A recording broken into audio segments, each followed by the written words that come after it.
This podcast is a quest for well-being, a quest for a meaningful life through the exploration of fundamental truth. Enlightening ideas, insights on physical, mental, and spiritual health.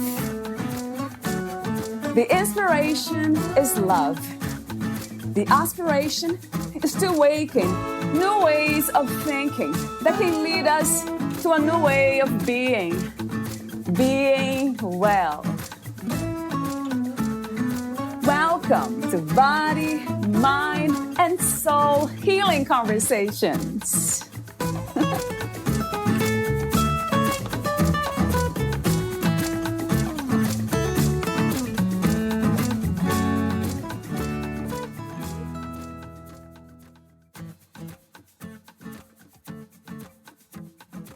We each have a quiet center at the core of our being. Living in the world provides a multitude of opportunities to distract us from this. Instead of peace, we experience stress, turmoil, and suffering of all kinds. These experiences are not necessary ones. It is possible to live in the world and transcend suffering. What this requires is understanding and connecting with the enormous power of the mind. The mind training program of A Course in Miracles aims to remove the barriers to accessing the quiet center, and beyond that, the limitless love that is our true nature. In her blog, livingfromthequietcenter.com, and in her mindfulness coaching work, Cristina Sorrentino Schmalisch shares ideas and practices inspired by A Course in Miracles, with the goal of promoting the experience of peace and enduring well-being. Valeria Teles interviews Cristina Sorrentino Schmalisch, PhD, MSW. She is a psychotherapist and mindful coach. In her therapy practice, she specializes in treating anxiety and psychological trauma, using frameworks in psychology and neuroscience to help her clients heal and resource their internal world. In her coaching work, she supports her clients in learning to live their lives from their quiet center.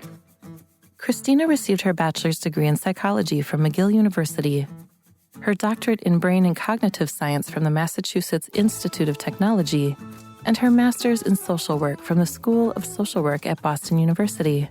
Before becoming a psychotherapist, she was a researcher in child development in the psychology departments at New York University and Stanford University.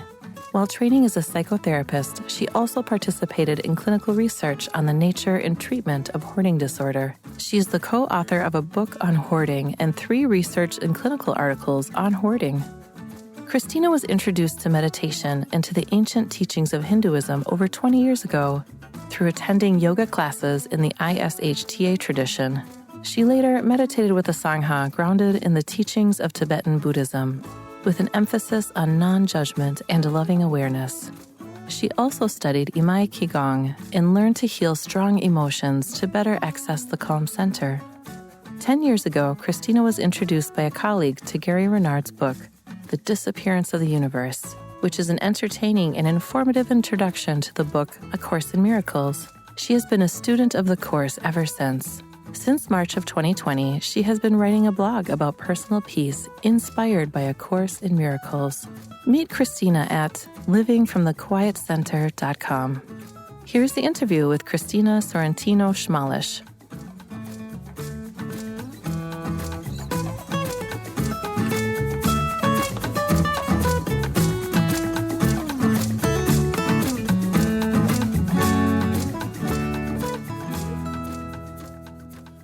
In your own words, who is Cristina Sorrentino Schmalisch? So I am a healer, and I'm not special from anybody else. It's just the way I think about what I do, because we're all healing one another all the time. Healing comes from love, and love is really what we are at our core. And so when I say that I'm a healer, I'm really just trying to connect with the love that I am as best I can, and to connect with the love that's in everybody else, whether it's a chance encounter at the grocery store, or whether I'm working, for years with somebody coaching, or whether it's a family member or a friend. We're all love at our core. And when somebody is being, whatever it might be, difficult or, unhappy or afraid. They're calling for our love. And these are the principles that I try and live by. It's what I do in my professional work, but it's really what I try and do day to day. This is my mindfulness practice. How did you become aware of that, Cristina? That you are a healer and love is what heals? Well, it was very gradual and over many years. I think as a child, I was always very tuned in to others. I grew up in a big family, the youngest of 5. And I always was very curious about what makes people tick and what makes people unique. And we moved a lot when I was a kid. And I remember moving from Australia to Canada. And I met some people at school, like, I was about 12. And I met people and I started to see the ways my new friends were similar to my old friends that I had left behind. And sort of one thing led to another, led to another. When I went to college, I wanted to study psychology to become a psychologist. So I sort of knew even at 19 that I wanted to be doing that sort of work. But I actually kind of got sidetracked, which is interesting in and of itself. And I was a researcher for quite a few years.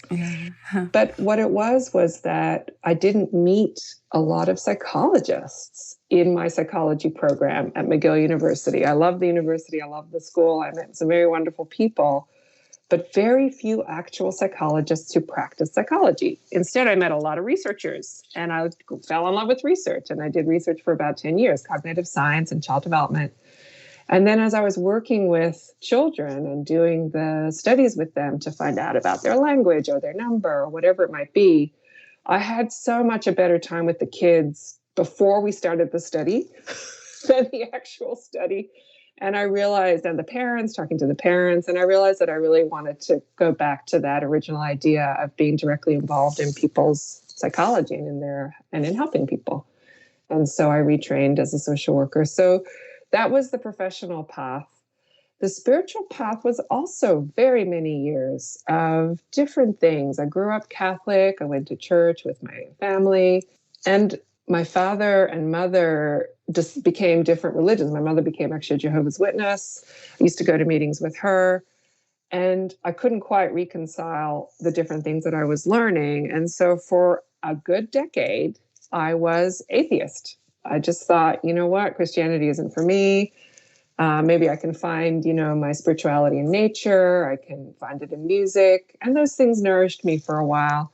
But gradually, I made my way back. And I write about in my blog, Introduction to Myself, that I found a yoga class in New York City. By that time, I was 30 already. And this particular class, Yoga Zone, which I don't think exists anymore, but be that as it may, it was Yogi Raj Allen Finger that was the founder, and he had learned ancient Hindu practices and traditions as part of the training that he gave his teachers. And then the teachers passed on this information to the students, even as we were practicing yoga. So we weren't just doing asanas or mountain, what is it? Yeah. The last pose at the end where we were relaxing. We were also meditating, and yoga was taught as a way to prepare the mind. And the idea was taught that minds are joined. And the idea was taught that we're little selves, but we are actually a part or one with a great self that is everybody. And I fell in love with that idea, that minds are joined, that we're all one. And over the years, it's kind of a long answer to your question, but over the years, I found different teachings that resonated. So the original Hindu teachings, Buddhist teachings about non-judgment and suffering and letting go of suffering and letting go of attachment and all these really deep and incredibly powerful ideas. And then in 2011, I was working in an integrative center that still exists, a wonderful place in Cambridge, Massachusetts called the Lydian Center. And one of my colleagues told me about Gary Renard's book, The Disappearance of the Universe, at lunch one day. And she said it very quickly. She's like, oh, I've been reading this book, and it's about how we're really all here to do some forgiveness work and become aware of our true nature as love and our connection with one another, that we're no different. And when we forgive and we follow that path and we let go of all our grievances and anger and learn that we're really one and experience this, when we all do that, the universe is going to disappear. And instead of running away screaming, because everything I know is tied to this universe, I said, oh my goodness, tell me the name of that book again, Disappearance of the Universe, you say? And I just went right out, whether it was to a store or through Amazon or whatever it was, and I got me that book. And I read it from cover to cover. And it's actually a story about Gary Renard's experiences that led him to this teaching called A Course in Miracles that some of your readers may have heard about. You've had John Murphy on your podcast, so I know others may have mentioned it. Eckhart Tolle is another person that mentions it, Marianne Williamson. So I learned about it through Gary Renard's book, and I have my own copy right here where I'm staying right now somewhere. I think it's over there in that bag. Thumbed through, wrinkled, lots of underlining. But it has been just a transformative teaching for me. And like a lot of really amazing teachings, some people have this experience with the Bible, some people have this experience with the Tao, that you read it, and every time you read it, there's something new and fresh, and it changes your perspective, and it gives you insight. It provides comfort. It reminds you of what's important. It's an amazing book, and there are a great many such teachings out there. This one happens to be one that speaks to me, and I find it incredibly practical. I find it incredibly helpful. And very quickly after my colleague told me about Gary Renard's book, I realized that this is my path. Although, as I've continued, I realized that I can integrate lots and lots of ideas because there's a lot of common wisdom that's shared. And I hear it even in your podcasts. People say very similar things in the big picture, and it's very heartening. So true that we say the same things, in the end. Love is one of those things. It keeps coming back as the ultimate goal or purpose for this experience. I'm very intrigued I do have 2 copies of A Course in Miracles in my house. Wow! Yeah, I have 2 copies, one for my husband and one for myself. But I never really studied.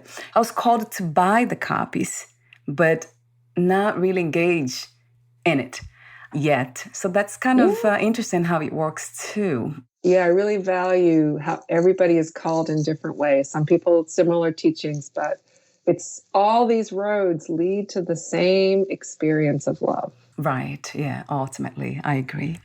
So I'll be asking you more questions about A Course in Miracles. I love the blog posts that you write and some of the powerful messages there, especially the one about that you just mentioned about the universe disappearing because everything's in our minds anyway.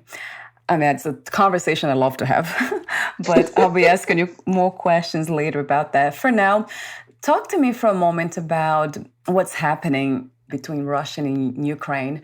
I usually don't talk about current events, as I mentioned off record, but there's something about what's happening now I'm being asked to have conversations about it, even if it is for 30 seconds. So talk to me for a moment about that, Cristina, your position on that. Well, I'm going to go to the bigger metaphysical question, which is, why do people hurt one another? Why do governments try and take over other parts of the world? This is such an ancient dynamic in our human history. It is always so painful. One side is trying to gain something at the cost of the other. And the teaching that I follow, the Course in Miracles, tells us about sort of what our dual nature is. On the one hand, we are love. And in fact, that's the only thing that really exists. But on the other hand, we have a very compelling belief that we're not love. We're not connected to God. We are not good enough. What we have is not enough. We need more. We have to take what we need from other people. People can't be trusted. And we are seeing any conflict like this is playing out at an international level. That same idea of scarcity and taking what one needs because one cannot have it any other way. In the Course in Miracles, it's called the ego thought system. And it's reflected nationally, internationally, in communities, in individual people. There's always another way. There's always another way. But we have to make a choice as people, as individuals, as a group. And in this case, we know what the choice is for Russia and the Ukraine. that one is trying to take from the other or trying to make something happen with the other. And there's a lot of, it just causes an enormous degree of trauma. That is so unfortunate and sad, isn't it, at that level of existence, where we find ourselves in the human body and then kind of making choices, in this sense, kind of trying to find that place within the mind that it's forgiving, that is accepting, that is understanding of what's happening, because it's at a different level. It seems like there's no really logic. We cannot rationalize this violence. I can't rationalize violence. Absolutely. Well, maybe the number one thing for anybody that's struggling in this way, because it is so painful. I mean, the whole pandemic, I don't think a coincidence that 2 years into the situation at an international scale, we have a major war in Europe. So for anybody that's struggling, the first step is to be with the pain and to acknowledge that distress. And at any level, whether you've chosen a side, whether you're just feeling, distraught because of the conflict in the lives and the disruption that people are having to escape. I mean, it's very, very, very all-encompassing. And often what I find for myself and when I work with people is that as you process, just talk about, share with others the pain or the anger or the fear or whatever it is, the sadness, that then the stillness or the quiet or the alternative possibility, even in how to feel in the moment, can come in. And that's the first step, how painful it is. It is incredibly painful. It is a way of staying peaceful within all that is happening. And I do see that, though, within the mind. It's kind of fascinating that the mind can be very chaotic, but at the same time is also the instrument, the tool that we use to become aware of the chaos and also the peace. Yes. Right? Isn't that interesting when you're using the mind to understand itself? It's beautifully put. Yeah, exactly. Yeah. How fascinating. And I have a question for you about God, because I have not read A Course in Miracles, so I'm not aware of the concept of God there. From your perspective and the work in A Course in Miracles, the message there, who is God? What is the idea of God? So this is really a very different way of looking at God than, say, a Christian tradition or an Islamic tradition or Jewish tradition. In the Course in Miracles, God is a state. God is an experience. In fact, the end of the book is the words, God is, and we cease to speak. Because the experience of God, there is no contrast with it. There is no other. It's one experience of just pure love, joy, peace. Infinite, never-ending, connected. As Gary Renard would say, but everybody's there with you. Your dog's there, your grandmother's there, your best friend is there. So it's something I think one has to grow into. I cannot say that I know what this experience is. In fact, in the Course community, people often jokingly say, well, clearly I don't know what God is, or I wouldn't be here. I can't really say what this experience is of God, but what I understand it to be is an expansion of moments that probably most of us have, and that I have had many times, of being really joyful or peaceful or hopeful, feeling gratitude, being loving, feeling loved, to just kind of collapse those in all together and expand and expand and expand that feeling. And that is what I imagine the state of oneness with God is. Very positive, very all-encompassing, and everyone is there with us. Everyone we've ever loved, would love, could love is there with us in love.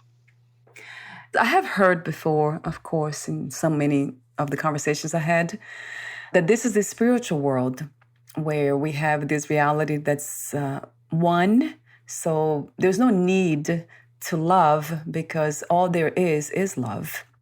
In this reality, the human reality, the one on earth, this is the experience of love, which is the opposites, loving the other or other things, although there's no other really. It's you dressed as someone else or something else.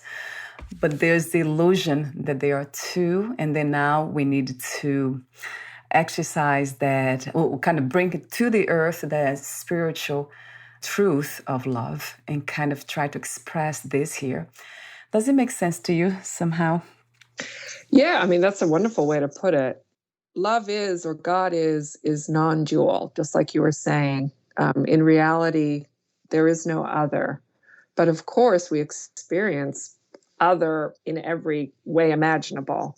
And the forgiveness journey, what forgiveness means in this tradition is that we let go of all of the grievances. We let go of seeing separate interests. That's another kind of way of thinking about it. That we're here to express and be love. But of course, we experience ourselves with others maybe being more loving or less loving. They're nice to us. They're not nice to us. We're nice to them. We're not nice to them.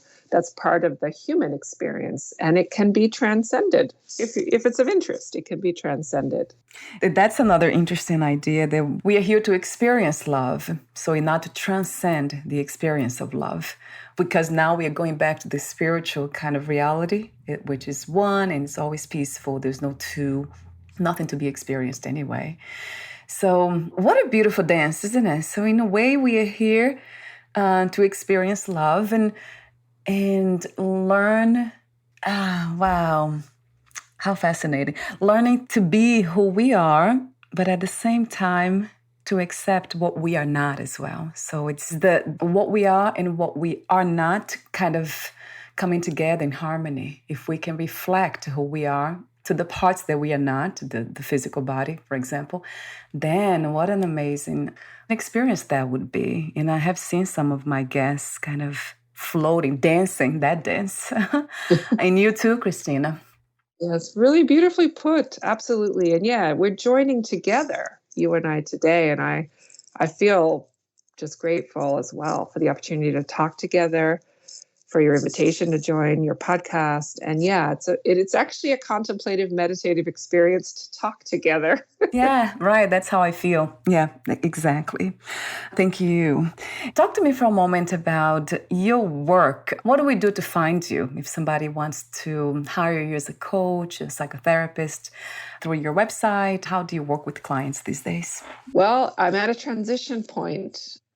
I would have said my therapy website, but I am moving from the San Francisco Bay Area, and I'm actually moving closer to the Russia-Ukraine conflict because I'm moving to Germany in just a few weeks. I will be putting up a separate website there, but for the moment, Living from the Quiet Center is the way to reach me, and I have an email there. I have the intention to put up a contact form, but even just to shoot me an email if somebody wants to be in touch. And then I'll certainly have a link to the companion coaching website that describes more what mindfulness coaching is, and hopefully will be in multiple languages because I speak Italian and French, and I'm trying to get more proficient at German. But I'll be offering a kind of life coaching that is for those interested, more spiritually based in Germany. Please keep me updated so I have the new website when you have it live, Cristina. I will. Well, thank you. Wonderful. And then I would love to hear more about mindfulness and meditation. You write in one of your blog posts, people often have a preference. And for those who find meditation to be uncomfortable or even painful, I suggest focusing on mindful awareness instead. So that caught my attention, this passage. Yeah, so there's many, many, many types of mindfulness, if you will, exercises. And we do exercises because the mind needs training.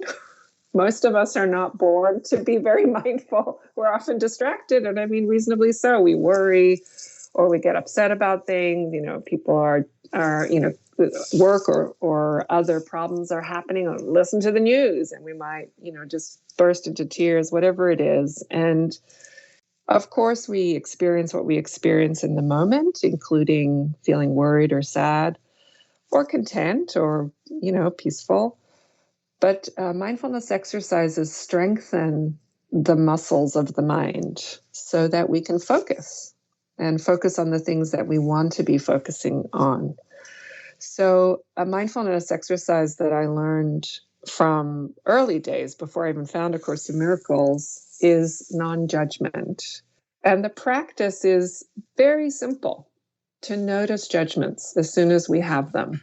Right. And they can be anything. It can be, this tea is too hot, Yeah. or the color of that house's paint is too pink, whatever it might be. It's usually something along the lines of, I don't like that, or who would do this, or something along the lines of that comes along with it. And to just notice, I'm judging this color, or I'm judging this, situation, or I'm judging whatever it is. And that is a very, very basic mindfulness practice that I've done for many, many, many years, and I found super helpful.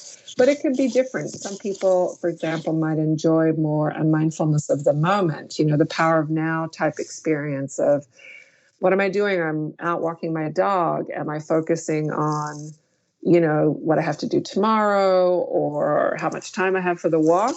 Well, that's one way to have the walk. But another way is to just be present to what's happening: the trees, the sky, the cars going by, the flowers on the side of somebody's garden. That's another kind of mindfulness exercise. We can even do something very simple like washing dishes mindfully, or, paying attention to the senses.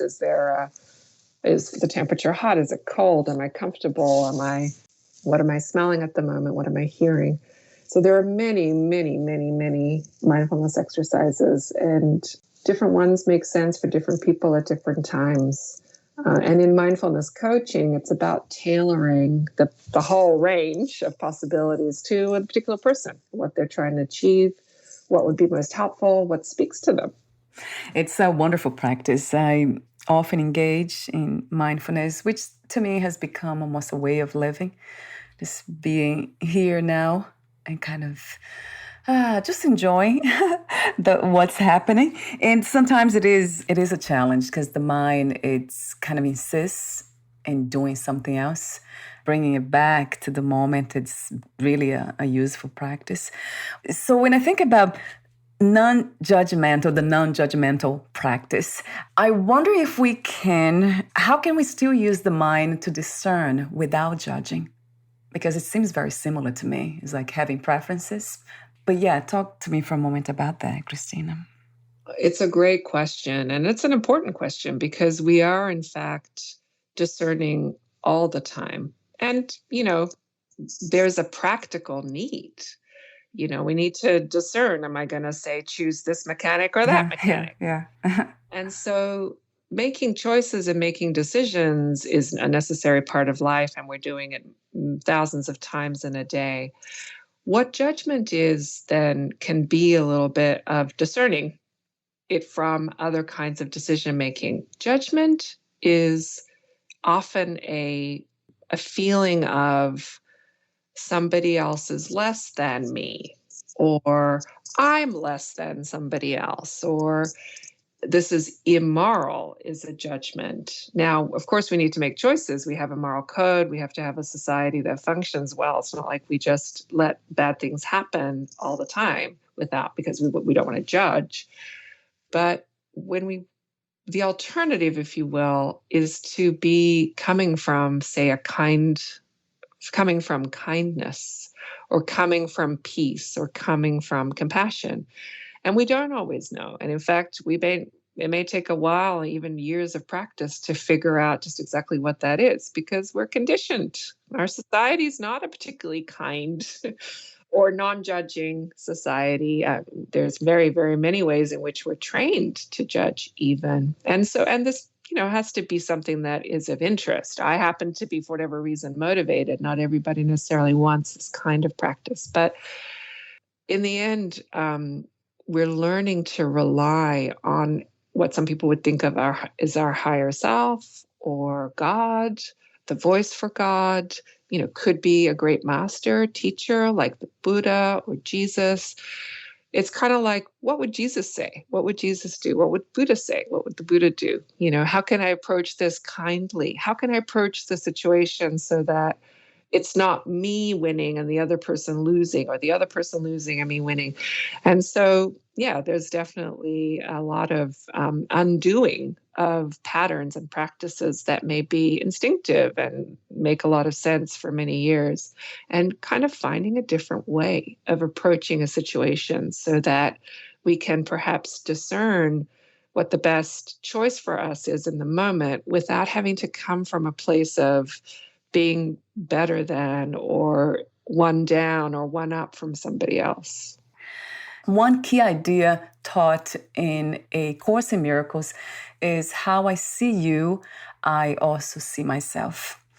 So that reflective kind of way of navigating this reality, it's a mirror. That's another one that's really a challenge to understand with the mind, with the logical mind, that everything out there, it's also here. It's not just there. Well, first of all, I really appreciate the care you took to read these posts, and I'm glad that there were some thoughts in there that were helpful. I like to think of myself as somebody who has just taken other great ideas and trying to offer them in a new way. So if it's helpful, I'm just so delighted. But the idea of this is actually a kind of mindfulness practice. How I see you, I see myself. So if all minds are joined, that means that how I see you is how I see myself. How I think about you is how I think about myself, because no thought is going anywhere else. It's all shared. It's one mind. And it's a great mindfulness practice then to notice when I want to say that you're wrong or different from me, when I want to say that this doesn't work for me, and we can't do it that way. It has to be this way. And whatever it might be, it helps us to remember that our interests are actually shared. They're not different. So, and there's often a way that is win-win. We might not be able to, that's a very wonderful American expression, win-win. It wins no matter how we move through a situation. It's good for everyone. We don't always, as little selves, know what that way is, but we can ask our higher self and get intuition or an answer that could be helpful, if we still our minds and if we're quiet. And so when we practice remembering that we're one, that I might not say, I don't, agree or like what's happening in a situation, but I don't have to condemn the person because of it. I can see somebody as being perhaps confused or mistaken, or aligning with a kind of a wrong, if you will, or an unhelpful picture, a belief in scarcity, that, that person has to, for example, steal from me, or whatever it might be, that yes, it's not nice to be stolen from, but I don't have to condemn the thief. And if you think about Christianity, one of the things that we admire Jesus for is that he didn't condemn people. He didn't condemn people that were sex workers at the time, or people that were tax collectors, which was like practically, people thought of them as thieves. He never condemned them because he understood that we're all connected, that love does not condemn. And one of the very often quoted scriptures is that wonderful scripture about love believes all things, hopes all things, love never fails. It's beautiful. And it's about recognizing that we're all joined and we're all worthy of love, receiving and giving it. You actually say that clearly. This is from the Course in Miracles. The blog post is titled, "The Memory of God Comes to the Quiet Mind."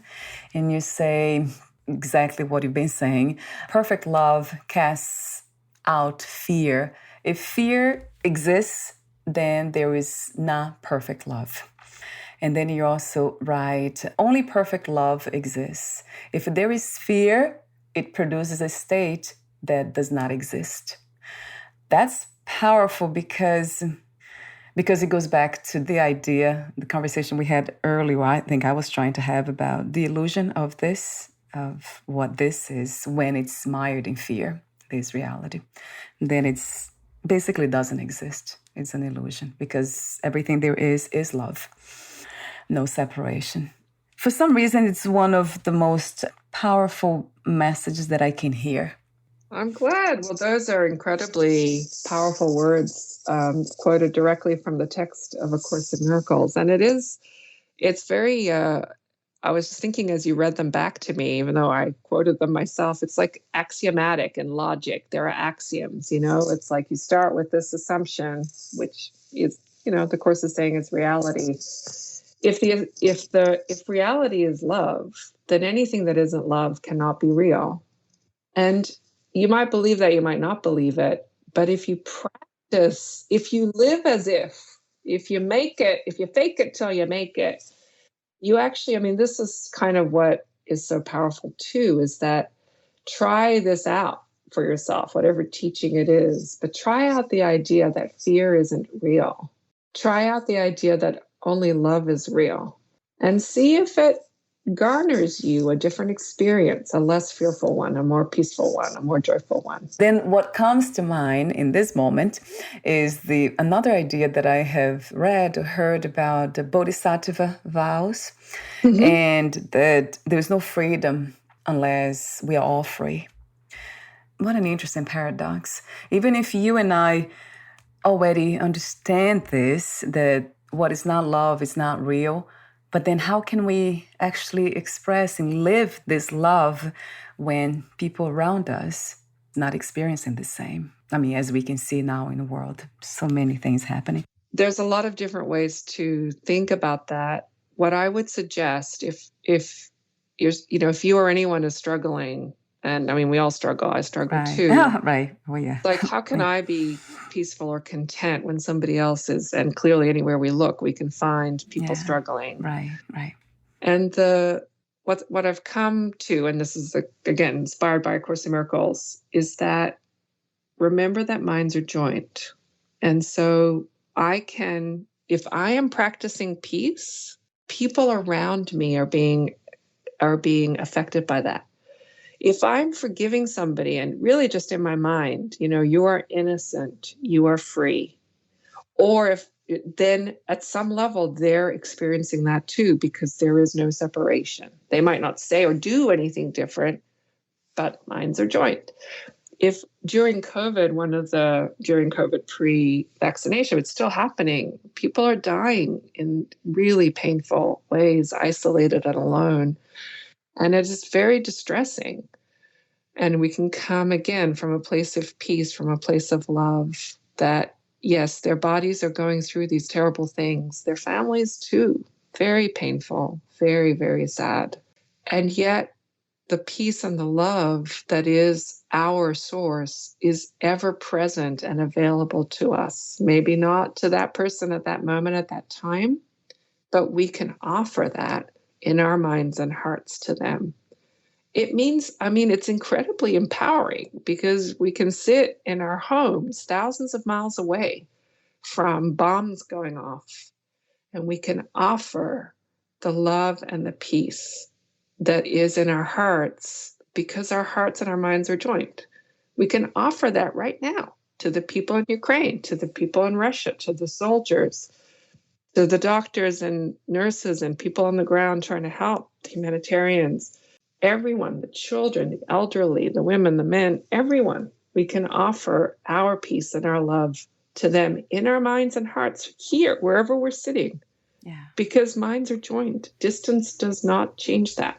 Have you heard of any time in history, in human history, where we reached this state of being in love with the human experience, that we are in harmony, all of us humans? I don't know of a time, and there may also be other realities and other worlds where that's achievable. If I go to sort of, again, Course in Miracles, there has not been a time, because the world that we experience, the universe that we experience, is made out of the thought of separation.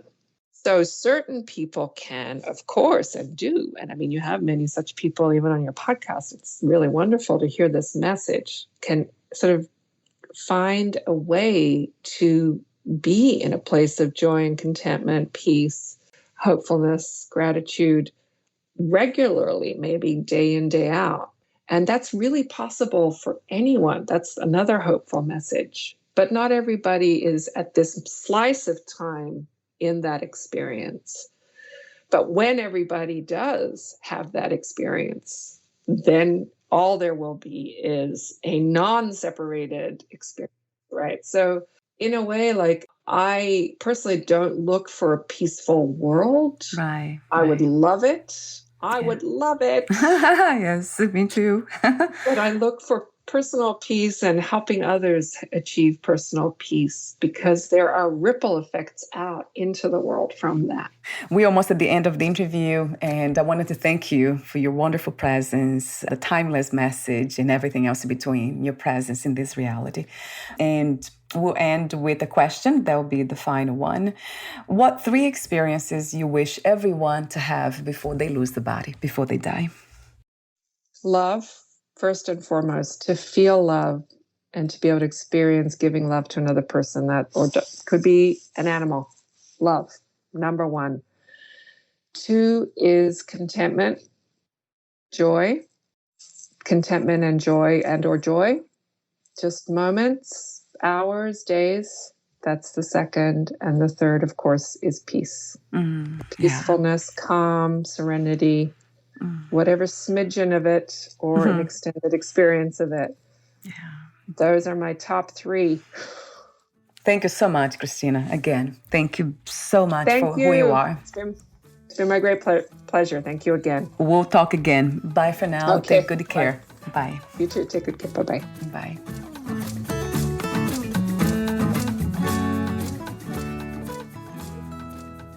Thank you for listening. To learn more about Cristina Sorrentino Schmalisch and her work, please visit livingfromthequietcenter.com.